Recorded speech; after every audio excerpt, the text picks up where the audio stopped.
Frankorekin hobeto bizi ginela, gazteen artean esaldi hau gero eta gehiago entzuten da, kuadrilletan, sare sozialetan eta etxeetan ere. Frankismoaren inguruko mitoak, buloak gero eta gehiago zabaltzen ari dira eta guk gaur kontrastatu egin nahi izan ditugu. Zeintzuk diragia eta zeintzuk ezurra. Sare sozialetan egia da asko zuten dela emakumea askatasun gehiago zeukala. Ez dut uste, frankismoak egin zuena izan zen, emakumea berriro etxean sartu. Bigarren Errepublikan edo aurretik, emakumeek askatasun gehiago zuten, askatasun soziala, intelektuala, legala, lan munduan, eta frankismoak egin zuena izan zen, emakumea eta bereziki emakumea kondua etxean sartu. Bakazioak, ordainduak, Frankok sortu zituela. Ez, lehen ordainduko porrak Errepublikak garaikoa dira, 1938koak, 7 egun bakarra ziren, hori bai. Eta Frankoren garaian, 1974an 15 egunera igo zen, eta justo Franko hil ondoren, 21 egunetara. La seguridad social.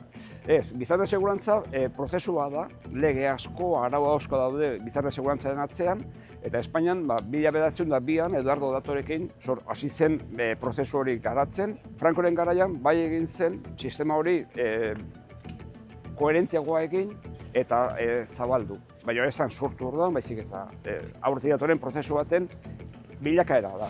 Osasun publikoa eraiki zuela.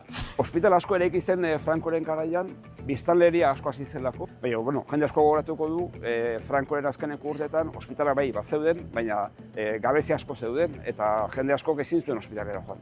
Iba ez zegoela, beraz, enpuestoak edo ez zeudela.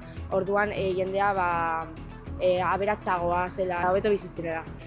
Bezik ez zegoen, beza 1980ko hamarkadako kontu bada, baina zergak zeuden. Gertatzen dena da, askoz ere salbuespen gehiago zeudela garai hartan, eta jende asko ez zituela ordaintzen defraudatu egiten zuelako. Entzun dut hori jendea zoriontsuago zela Frankoren garaian. Frankoren garaiko lehenengo 20 urteak, alde ia guztietatik desastre erabatekoa izan zela. Errepresio alde batetik, gozea bestetik, bizitzatik krisi bat zela. Egia da, 1970tik aurrera, jendearen lanari esker, ahaleginari esker, garapen ekonomikoa eta ongizate gehiago egon zela. Eta garaio hura bizi izan zuten asko, gogoratzen dute, azkeneko 15 urte horiek. Ez dira gogoratzen aurreko urte horiek nolakoak izan ziren. Que hizo muchos pantanos, que ayudó mucho. Planak zaharragoa dira. Planak 20. mendearen hasieratik, Espainian 1909an aurrena eta gero Bigarren Errepublikan, Oinarrizko Kriterioekin, egon ziren 2 plan Espainian pantanoak egiteko. Eta Bigarren Errepublikan ez zen nazirik izan egiteko, ze 5 urte bakarrik iraun zuen, ezta? Baina funtsean plana ia eginda zegoen. Franko egin izan zen aplikatu eta indarrean jarri.